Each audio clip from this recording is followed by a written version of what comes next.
Olha aí, né, pessoal? Trago aqui as falas do senhor Campos Neto, que é o presidente do Banco Central, um grande desafeto do Lula e também do Fernando Haddad. E essas falas aqui representam um contraponto às declarações que o ministro da Fazenda fez, basicamente colocando a culpa do pequeno crescimento, do quase nulo crescimento da economia brasileira no terceiro trimestre desse ano, na conta do Banco Central, dizendo que é por conta aí da alta taxa de juros, né? Então, aqui, o senhor Campos Neto faz uma meia-culpa aqui, falando a respeito dos economistas, né, que é algo realmente real, ele está falando a verdade nisso aqui. Economistas erram muito, eu vivo falando isso aqui no canal, inclusive, né, e ele começa a falar também, colocar o dedo na ferida, na questão do corte da taxa de juros. A expectativa do mercado, isso foi sinalizado pelo próprio Banco Central, pelo Copom ali e tudo mais, né, que vai se reunir na próxima semana. A expectativa é de um corte de 0,5% na taxa Selic,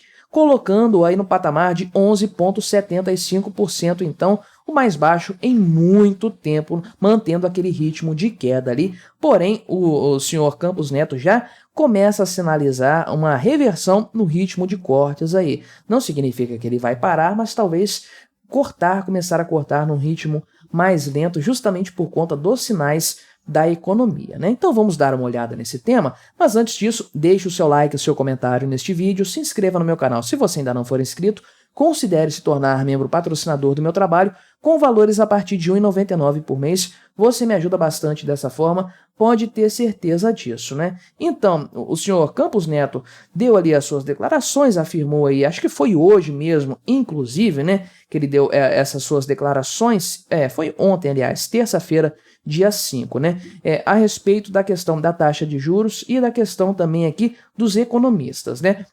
Também o Fernando Haddad falou aquela sua declaração alfinetando o Campos Neto e o pessoal do Banco Central de forma geral aí no dia 5, então foi uma resposta quase que imediata nesse ponto aí, né? Então, aqui, o que ele disse é o seguinte: o efeito coletivo de todas as reformas que foram feitas tem valor positivo. O Brasil foi o único que fez reforma na pandemia. Olha que interessante. Aqui ele está batendo palmas para o governo anterior, obviamente, né?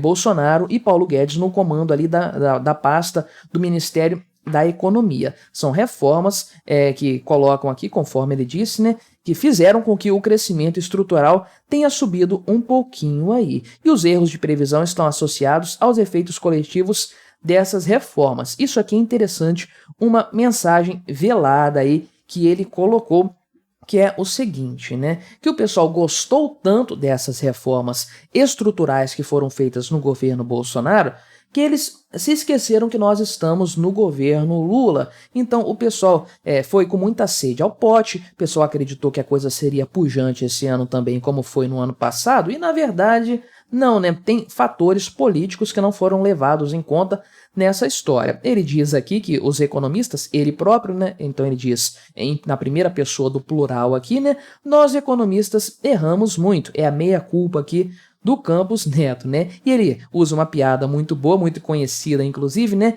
Que a melhor forma de levar o nome à ruína é pedir conselho de economista, né? E eu sempre trago isso aqui no canal, sempre comento, a gente sempre analisa números, né? De projeções, de fatores aí que o pessoal considera para o crescimento, para queda, taxa de juros, inflação e tudo mais. E eu sempre falo que em alguns casos isso aí parece muito mais numerologia do que ciência econômica, parece chutômetro do que qualquer outra coisa, até porque se você comparar diferentes institutos, bancos, fundos de investimento e tudo mais, o que você percebe é que a variação é bizarra, absurda, né? O pessoal realmente tem grandes divergências de percepção da economia. A coisa é meio que um chutômetro aí e tudo mais, né? E o problema que ele coloca aqui, que é muito claro, eu até falei em outro vídeo aqui no canal, não sei se vai sair antes ou depois desse aqui, eu decido o cronograma depois que eu gravo tudo, né? É que olhando o histórico, o Brasil não consegue gerar crescimento com investimento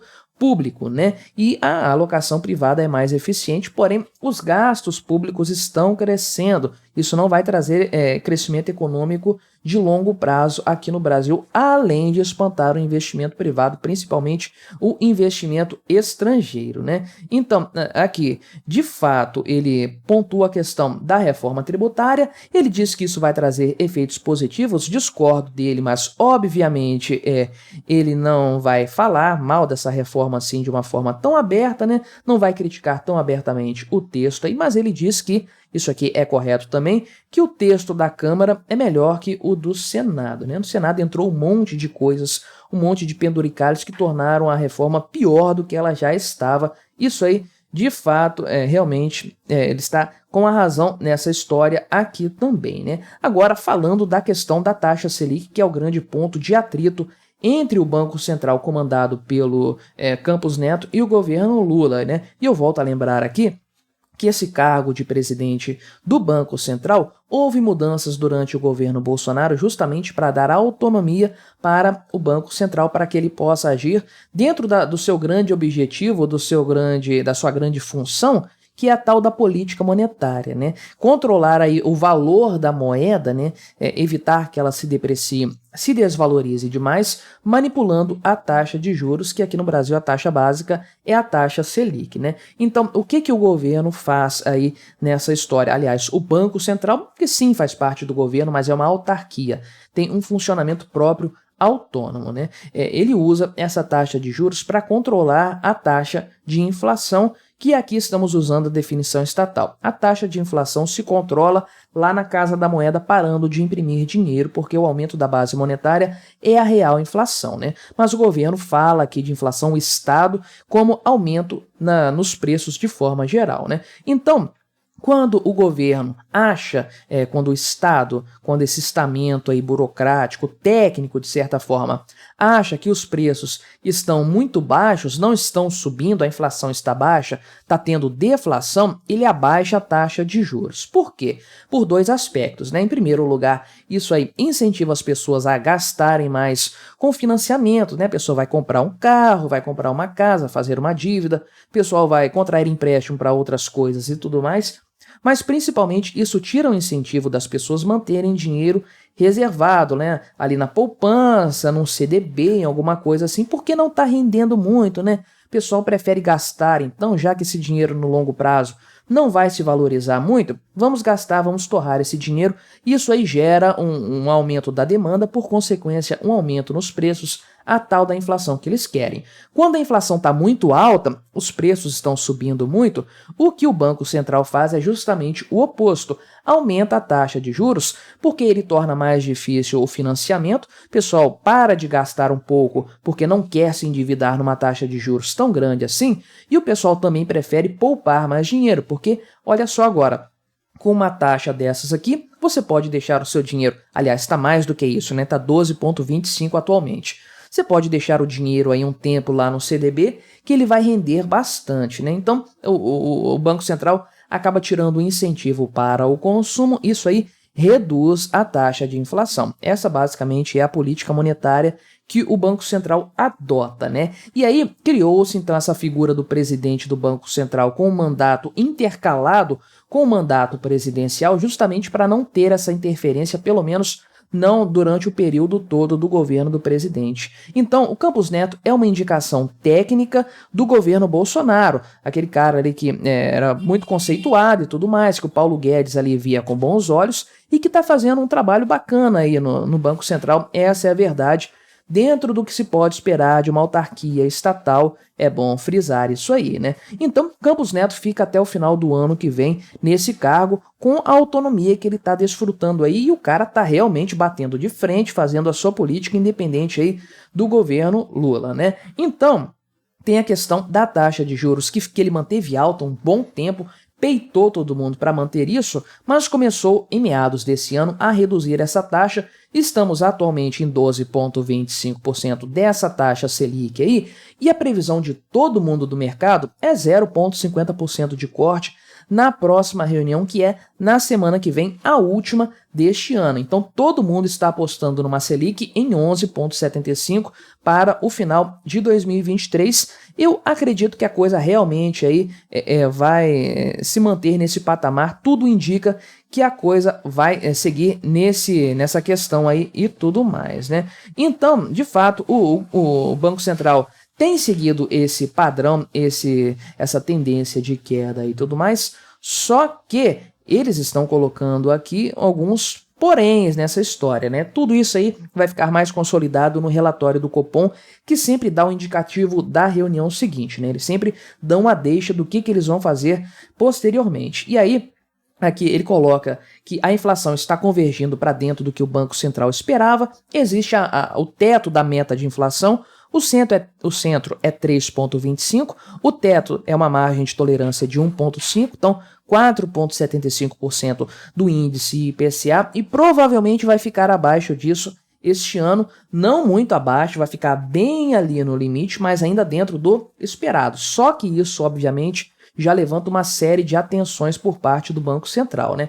Então aqui, ó, neste último número divulgado da inflação, né, a inflação cheia veio um pouquinho acima, mas o qualitativo da inflação tem sido benigno. Então a gente entende que por hora consegue seguir com esse espaço, né, para corte de juros aqui, e ele coloca que o problema não é nem tanto o espaço, mas a incerteza, ou seja, ele não está deixando aqui de fato que uma certeza de que o Banco Central vai continuar cortando os juros aí nesse sentido. Então ele acredita sim que a coisa vai chegar a 11,25%, só que aí depois disso o pessoal da diretoria do Banco Central ali, a turma do Copom, eles vão reavaliar se de fato vale a pena continuar ou não com esse ritmo aí, ou se eles vão reduzir esse corte. Então, provavelmente o Banco Central vai continuar cortando sim a taxa de juros, né? Não vai estabilizar, muito menos aumentar, não vejo isso acontecendo,